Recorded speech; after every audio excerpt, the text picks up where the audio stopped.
वो है बिजनेस और एसेट्स जो आपके सोते सोते भी पैसे कमा रहे होते हैं। कंपाउंड इंटरेस्ट सिर्फ फाइनेंस की दुनिया में ही नहीं बल्कि जिंदगी की हर जगह पर इस्तेमाल होता है। दुनिया इतनी गजब की जगह है, हम इंसान हर चीज को हल्के में लेते हैं। अगर आपको पैसे अपने समय को देकर मिलते हैं, भले ही आप वकील हो या डॉक्टर हो, आप थोड़े पैसे तो कमा लेंगे, लेकिन आप वो पैसे नहीं कमा पाएंगे जो आपको आर्थिक रूप से मुक्त कर सकेंगे। एक डेवलपर ने ऐप बनाया और अब वो हमेशा के लिए चलता ही जा रहा है। मैं तब खुश हो जाऊंगा जब मुझे वो चीज मिल जाएगी, फिर भले ही वो चीज कुछ भी हो। ये बहुत बड़ी गलती है। वो इस तरीके से जीना चाहते हैं कि अगर उनकी जिंदगी 1,000 बार खेले तो उसमें से 999 बार नेवल सफल रहे। आप कर क्या रहे हैं? दूसरे लोगों को खुश करने में अपना समय खर्च न करें। आप जो भी करेंगे वो खत्म हो जाएगा। कोई भी आपको कुछ पीढ़ी बाद याद नहीं रखने वाला, भले ही आप एक कलाकार हो, एक कवि हो या कोई भी। हेलो फ्रेंड्स, आपका स्वागत है आपके अपने चैनल बेटर लाइफ पर। आज हम एक ऐसी किताब के बारे में बात करेंगे जो आपकी सोच, जीवन शैली और सफलता को नई दिशा दे सकती है। अगर आप अपनी जिंदगी को बेहतर बनाना चाहते हैं तो इस वीडियो को अंत तक जरूर देखें। चलिए शुरू करते हैं इस अद्भुत किताब की यात्रा। आज हम एरिक जॉर्गनसन द्वारा लिखी गई किताब द अल्मानक ऑफ नेवल रविकांत के बारे में बात करने वाले हैं। नेवल रविकांत एक एंटरप्रेन्योर, फिलोसोफर और इन्वेस्टर हैं जिन्होंने वेल्थ को बनाने और लॉन्ग टर्म हैप्पीनेस का निर्माण करने के अपने सिद्धांतों से दुनिया को प्रभावित कर लिया है। The almanac of Naval Ravikant Naval के पिछले 10 साल के नॉलेज का कलेक्शन और एक्सपीरियंस है। इस पूरी समरी को हम 2 पार्ट में चर्चा करेंगे, जिसमें हम सबसे पहले डिटेल में जानेंगे वेल्थ के बारे में और उसके बाद हम खुशी के बारे में जानेंगे। वेल्थ वेल्थ और मनी में क्या अंतर है? मनी वो है कि हम किस तरह अपनी वेल्थ को ट्रांसफर करते हैं। मनी सोसाइटी से कमाए हुए क्रेडिट्स होते हैं। वेल्थ वो चीज़ है जो हम सब चाहते हैं। सो वेल्थ ऐसी एसेट्स होती है जो आपको सोते सोते भी पैसे देती है। वेल्थ एक कंप्यूटर प्रोग्राम भी है जो रात को भी काम करता है। यहाँ तक कि बैंक में पड़े पैसे भी वेल्थ है। तो जो वेल्थ की डेफिनेशन है वो है बिजनेस और एसेट्स जो आपके सोते सोते भी पैसे कमा रहे होते हैं। स्पेसिफिक नॉलेज को ढूंढे और उसे बिल्ड करें। स्पेसिफिक नॉलेज सीखी नहीं जा सकती लेकिन उससे सीखा जा सकता है। जब नेवल स्पेसिफिक नॉलेज की बात करते हैं तो उनका मतलब है कि वो चीज़ जानना जो आप अपने बचपन या अपने टीन्स में बिना किसी प्रयास के कर रहे होते हैं। कोई ऐसी चीज़ जिसे आपने स्किल समझा ही नहीं, लेकिन आपके आसपास के लोगों ने नोटिस किया। आपकी माँ या आपके बेस्ट फ्रेंड को आपकी स्पेसिफिक नॉलेज के बारे में पता होगा। स्पेसिफिक नॉलेज एक कॉम्बिनेशन है आपकी यूनिक आदतों का जो आपके डीएनए में है, आपकी यूनिक परवरिश का और आपका इन सभी चीज़ों के लिए प्रतिक्रिया का। ये आपकी पर्सनालिटी और पहचान के अंदर मिली होती है। पहला इंसान जिसने नेवल की स्पेसिफिक नॉलेज को पॉइंट आउट किया था वो थी उनकी माँ। ये वो समय था जब नेवल 16 साल के और वो अपने दोस्तों को कह रहे थे कि वो एक एस्ट्रोफिजिसिस्ट बनेंगे और उनकी माँ ने कहा नहीं, तुम बिजनेस में जाओगे। नेवल ने कहा, ये मेरी मम्मी क्या कह रही है, मम्मी मैं बिजनेस में जाऊंगा। उनकी माँ को पता था कि वो क्या कह रही थी, क्योंकि उन्होंने अपने बेटे को बिल्कुल पास से नोटिस किया था। स्पेसिफिक नॉलेज अपने अंदर के टैलेंट को और अपनी जेन्युइन क्यूरियोसिटी को परस्यू करके आती है। ये ऐसा नहीं है कि जो भी करियर ट्रेंडी हो उसमें चले गए या जो भी बिजनेस इन्वेस्टर्स कह रहे हैं उसमें चले गए। अगर आपने कभी अपने पैसे को इन्वेस्ट किया है या फिर कभी फाइनेंस के बारे में कुछ पढ़ा है तो आप इस शब्द के सामने जरूर आए होंगे, कंपाउंडिंग। कंपाउंड इंटरेस्ट सिर्फ फाइनेंस की दुनिया में ही नहीं बल्कि जिंदगी की हर जगह पर इस्तेमाल होता है। जिंदगी में सारे रिटर्न्स, चाहे नॉलेज में हो, रिश्तों में हो या वेल्थ में हो, कंपाउंड इंटरेस्ट से ही आते हैं। इसके सबूत के लिए आप समाज के सबसे बड़े रोल्स को देख सकते हैं कि क्यों कोई इतनी बड़ी कंपनी का सीईओ है या कोई इतने करोड़ रुपए को कैसे संभाल रहा है। इसका जवाब है कि लोग उन पर विश्वास करते हैं। उनके ऊपर इसलिए विश्वास किया जाता है क्योंकि उन्होंने जो रिश्ते बनाए हैं वो कंपाउंड हो गए हैं, मतलब 10 गुना या 20 गुना हो गए हैं। अकाउंटेबिलिटी सिर्फ अमीर बनने के लिए आपको लेवरेज की जरूरत होगी। लेवरेज श्रम हो सकता है, पैसा हो सकता है, कोड या मीडिया हो सकता है, लेकिन इनमें से काफी सारी चीजें लोगों को आपको देनी पड़ेगी। इनमें से कुछ चीज़ें जैसे लेबर या कैपिटल को लेने के लिए आपको लोगों को विश्वास दिलाना होगा, और यहीं पर जवाबदेही का कॉन्सेप्ट आता है। जवाबदेही एक दो धारी तलवार के जैसी है। जब चीज़ें अच्छी चलती है तो आप क्रेडिट ले सकते हैं, लेकिन अगर चीज़ें सही से नहीं चलती तो आपको असफलता को अपने नाम पर लेना होगा। मतलब सब नेगेटिव आपको ही सुनना पड़ेगा। हम अब भी अपने नाम पर पब्लिक में फेल ना होने के लिए सोशली हार्ड वायर्ड हैं। जिन लोगों के पास पब्लिक के आगे फेल होने की काबिलियत होती है, वो असल में बहुत पावर गेन करते हैं। लोगों को और भी जवाबदेही लेनी चाहिए, क्योंकि मॉडर्न सोसाइटी में डाउनसाइड उतना ज़्यादा नहीं है। यहाँ तक कि एक अच्छे इकोसिस्टम में पर्सनल बैंक्रप्सी भी खत्म हो जाती है। किसी बिजनेस में इक्विटी बनाएं या खरीदें, किसी बिजनेस में इक्विटी को ओन करना अमीर बनने के लिए क्यों ज़रूरी है? इसका जवाब है मालिक बनना वर्सेस नौकरी करना। अगर आपको पैसे अपने समय को देकर मिलते हैं, भले ही आप वकील हो या डॉक्टर हो, आप थोड़े पैसे तो कमा लेंगे, लेकिन आप वो पैसे नहीं कमा पाएंगे जो आपको आर्थिक रूप से मुक्त कर सकेंगे। आपके पास पैसिव इनकम नहीं होगी, और आप सोते सोते पैसे नहीं कमा पाएंगे। बिना ओनरशिप के आपके आउटपुट आपके इनपुट्स के साथ बारीकी से बंधे हैं। लगभग हर सैलरी जॉब, जिनमें भले ही ज्यादा सैलरी हो, जैसे वकील या डॉक्टर, आप तब भी जितने घंटे काम करेंगे आपको उतने ही पैसे मिलेंगे। अगर आप उन डॉक्टर्स को देखते हैं जो अमीर हुए हैं, हमारा मतलब असली अमीर, वो इसलिए हुए हैं क्योंकि उन्होंने एक बिजनेस ओपन किया है, उन्होंने अब निजी प्रैक्टिस शुरू कर दी है, और या फिर वो किसी तरह का मेडिकल डिवाइस बनाते हैं या कोई इंटेलेक्चुअल प्रॉपर्टी बनाते हैं। लेवरेज करने की स्थिति ढूंढे। हम अनलिमिटेड लेवरेज की उम्र में रह रहे हैं, और अगर आप अपनी वास्तविक जिज्ञासा को फॉलो करेंगे तब आप बहुत पैसे कमा सकते हैं। अपनी वास्तविक इंटेलेक्चुअल क्यूरियोसिटी को फॉलो करना आपके करियर के लिए ज्यादा अच्छा है, ना कि उस चीज को फॉलो करना जो कि आज पैसे बनाकर दे रही है। आपको कुछ ऐसी चीज करनी आना चाहिए जब वो डिमांड में होगी और दूसरे लोग उसे करना नहीं जानते हों। कुछ ऐसे उत्पाद या सेवा के बारे में सोचें जो समाज को चाहिए, लेकिन उन्हें ये नहीं पता कि उसे पाएं कैसे। जैसे 2007 में स्टीव जॉब्स ने देखा कि लोगों को स्मार्टफोन की जरूरत है, लेकिन लोगों को ये नहीं पता कि उसे बनाएं कैसे। आप बस अपनी स्किल को डेवलप करते रहें और उस समय का इंतजार करें जब दुनिया में कुछ नया आए। उन्हें जिस स्किल की जरूरत है वो आपके पास हो। आप तब तक अपना नाम और अपना ब्रांड यूट्यूब पे, ट्विटर पे, इंस्टाग्राम पर बनाओ, क्योंकि जब समय आएगा तब आप उसी चीज को मैक्सिमम लेवरेज के साथ कर पाएंगे। लेवरेज के तीन ब्रॉड क्लासेस हैं। लेवरेज का पहला रूप है लेबर, जहां दूसरे लोग आपके लिए काम करते हैं। ये सबसे पुरानी फॉर्म ऑफ लेवरेज है और इस मॉडर्न वर्ल्ड में उतनी ज्यादा अच्छी नहीं है। दूसरे लोगों को मैनेज करना बहुत मुश्किल है। इसके लिए बहुत अच्छी लीडरशिप स्किल्स की जरूरत होती है। दूसरा लीवरेज मनी लीवरेज का एक अच्छा फॉर्म है। इसका मतलब है कि जब आप कोई भी फैसला लेते हैं तो आप उसे पैसे से मल्टीप्लाई करते हैं।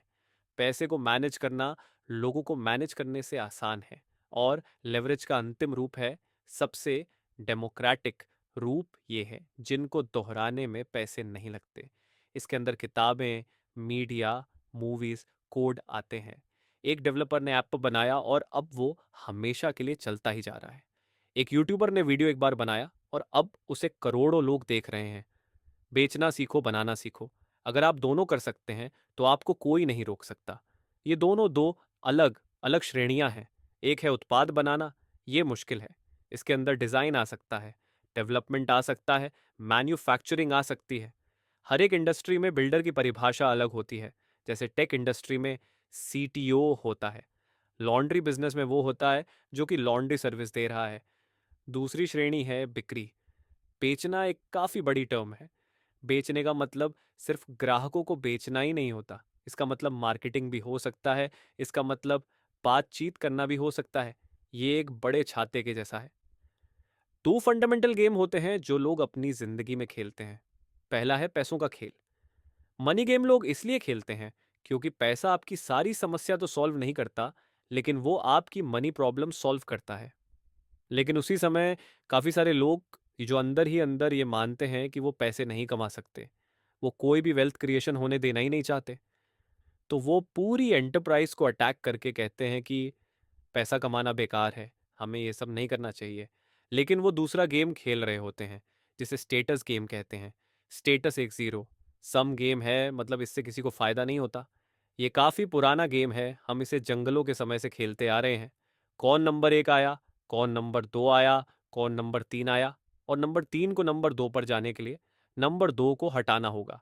स्टेटस गेम में दिक्कत यह है कि आपको जीतने के लिए किसी और को नीचे गिराना पड़ता है। ऐसा काम ढूंढो जो खेल की तरह लगे। हम शिकारी की तरह जीते थे और तब हम सब अपने लिए काम करते थे। लेकिन कृषि आने के बाद हम धीरे धीरे स्टेटस गेम में घुसने लगे। इंडस्ट्रियल रेवोल्यूशन और फैक्ट्रीज ने हमें और हायरार्किकल बना दिया, क्योंकि हर इंसान तो अपनी फैक्ट्री नहीं चला सकता।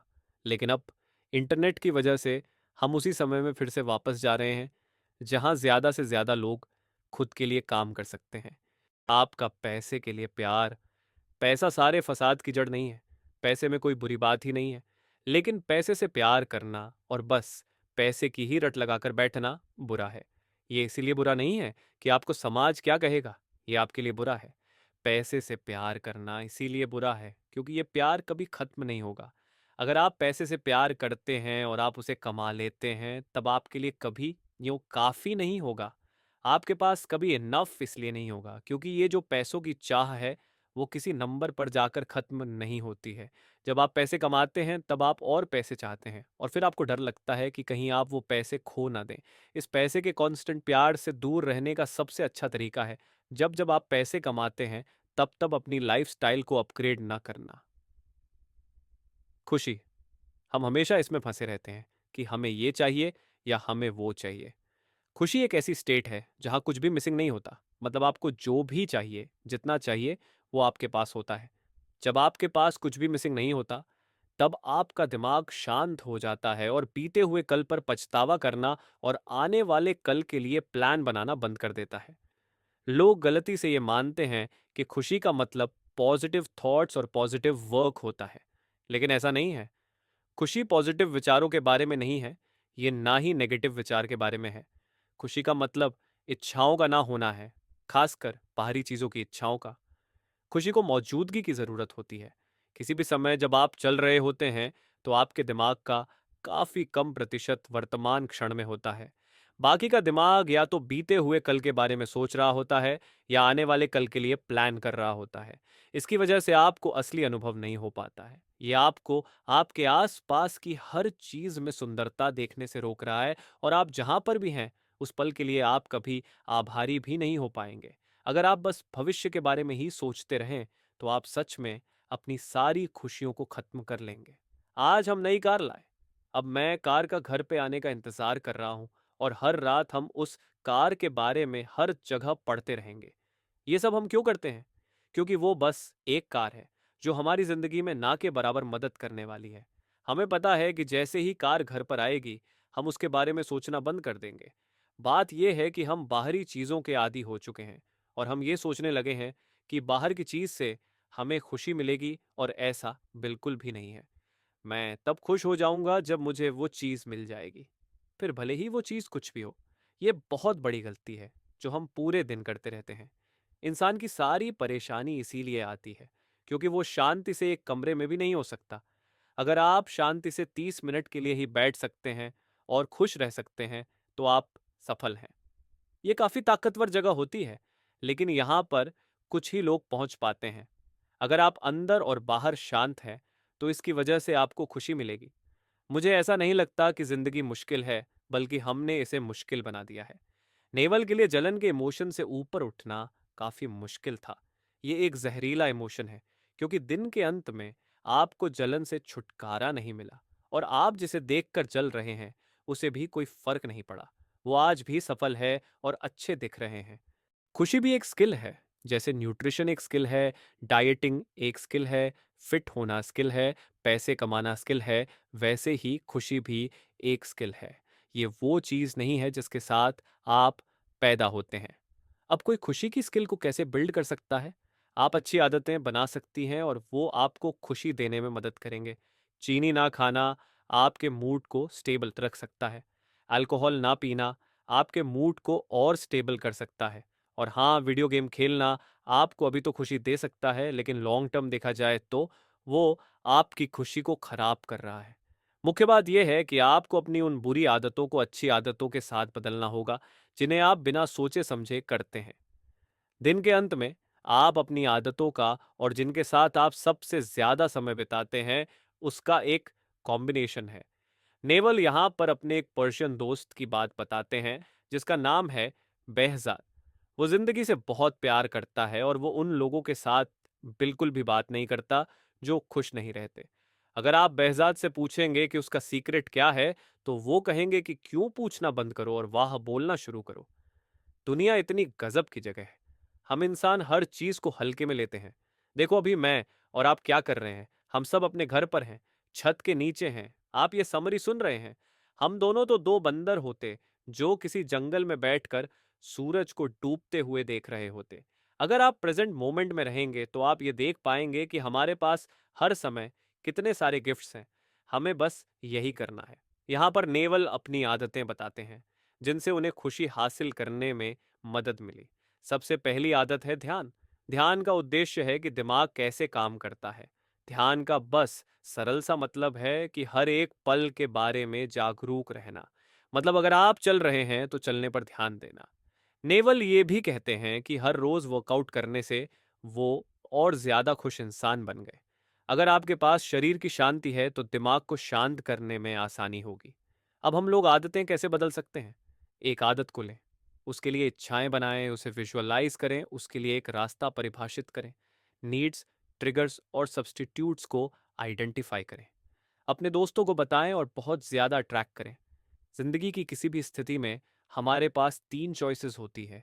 या तो आप उस स्थिति को बदल सकते हैं, या आप उसे स्वीकार कर सकते हैं, और या आप उसे छोड़ सकते हैं। अगर आप उस स्थिति को बदल सकते हैं तो वो एक इच्छा होगी। जब तक आप उस स्थिति को बदलेंगे नहीं, तब तक वो आपको पीड़ित करेगी। उदाहरण के लिए अगर कोई गरीब है तो वो अमीर बनने की इच्छा करेगा, और जब तक वो अपनी हालात को बदल नहीं देता, वो तब तक पीड़ित ही रहेगा। जो अच्छा विकल्प नहीं है वो है कि बैठकर ये विश करना कि आप इस स्थिति को बदलेंगे, लेकिन उसे नहीं बदलना। आप उसे छोड़ना चाहते हैं लेकिन छोड़ नहीं पा रहे हो। जो वाक्यांश नेवल उपयोग करते हैं वो बस एक ही शब्द है, स्वीकार करें। तो स्वीकृति होती कैसी है? ये बिल्कुल ठीक है कि आपने जो किया है उसका क्या रिजल्ट होगा। हमें हर समय वो नहीं मिलता जो हम चाहते हैं, लेकिन कभी कभी ये बेस्ट के लिए हो रहा होता है। जैसा गीता में लिखा है, जो भी हो रहा है अच्छे के लिए हो रहा है। एक्सेप्टेंस के एटीट्यूड को पाना काफ़ी मुश्किल है। तो यहाँ पर नेवल अपने कुछ हैक्स शेयर करते हैं, जिनसे उन्हें स्थितियों को स्वीकार करने में काफी मदद मिली। पहला हैक है पीछे मुड़कर देखना। मतलब जब आप पर पहले ऐसी स्थिति आई थी तो उसके बाद क्या हुआ था? पिछली बार जब आप बिजनेस में फेल हुए तब क्या हुआ? पिछली बार जब आपको स्वास्थ्य समस्याएं हुई तब क्या हुआ? आप उस स्थिति से आई सुधार और विकास को देख सकते हैं। वो एक और हैक बताते हैं। जब कोई बुरी स्थिति आती है तब वो अपने आप से पूछते हैं, किस स्थिति में क्या पॉजिटिव है? ज्यादातर हर एक स्थिति में पॉजिटिव होता है। अगर आप किसी स्थिति में पॉजिटिव नहीं ढूंढ पा रहे हैं, तब आप अपने आप से ये कह सकते हैं कि अब यूनिवर्स मुझे कुछ नया सिखाने वाले हैं। अब मुझे शांति से उसकी बात सुननी है। ध्यान करना इतना शक्तिशाली क्यों है? आपकी सांसें उन जगहों में से एक है जहां पर आपका automatic nervous system voluntary nervous system से मिलता है। ये इनवॉलंटरी है, लेकिन आप इसे कंट्रोल भी कर सकते हैं। ध्यान दिमाग के लिए इंटरमिटेंट फास्टिंग है। जैसे ज्यादा शुगर से बॉडी हैवी हो जाती है, वैसे ही ज्यादा डिस्ट्रैक्शन से माइंड भी हैवी हो जाता है। जब हम अकेले अनडिस्ट्रैक्टेड स्टेट में समय बिताते हैं तो इसकी वजह से हम मेंटली फैट से फिट हो जाते हैं। यहाँ पर नेवल एक लाइफ हैक देते हैं। जब बिस्तर में हो तब ध्यान करो। या तो गहरा ध्यान होगा या आप सो जाएंगे। दोनों चीजों से फायदा है। आदत। मैं विशिष्ट लक्ष्य में विश्वास नहीं करता। स्कॉट एडम्स कहते हैं, सिस्टम सेटअप करो, गोल नहीं। अपने जजमेंट को ये पता लगाने के लिए इस्तेमाल करें कि किस तरीके के एनवायरनमेंट में आप आगे बढ़ सकते हैं, और फिर वैसा ही एनवायरनमेंट अपने आसपास बनाएं जिसकी वजह से आप स्टेटिस्टिकली सक्सीड हो। नेवल कहते हैं, वो ग्रह के सबसे सफल इंसान नहीं बन पाएंगे और ना ही वो बनना चाहते हैं। वो बस अपना सबसे सफल वर्जन बनना चाहते हैं। वो इस तरीके से जीना चाहते हैं कि अगर उनकी जिंदगी 1,000 बार खेले तो उसमें से 999 बार नेवल सफल रहे।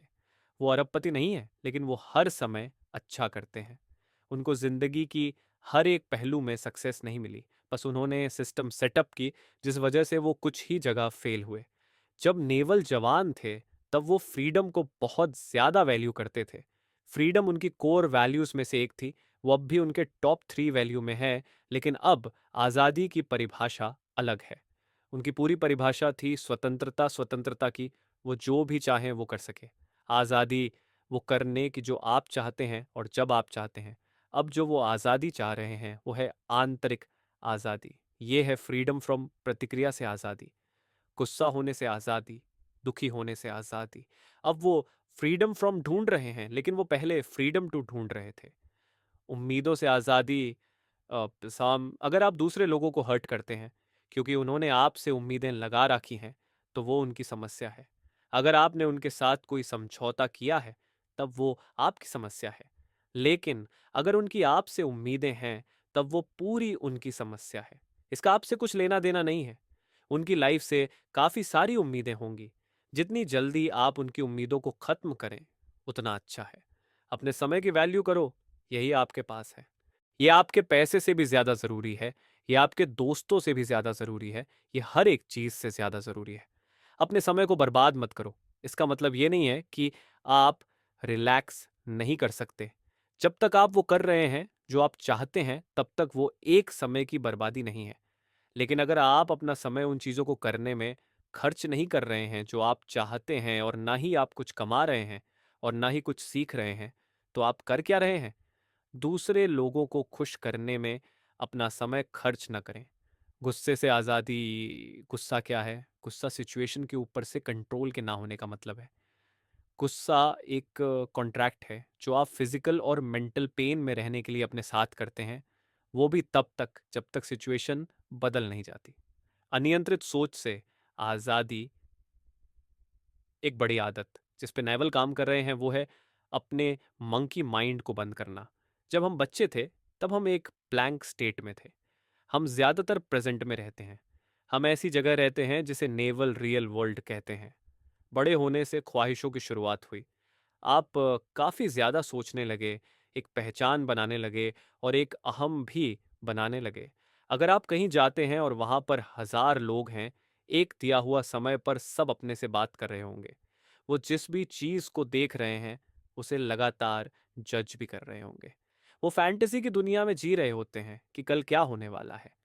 ये समस्या हल करते समय तो अच्छा हो सकता है, लेकिन नेवल कहते हैं कि ये हमारी खुशी के लिए काफ़ी बेकार है।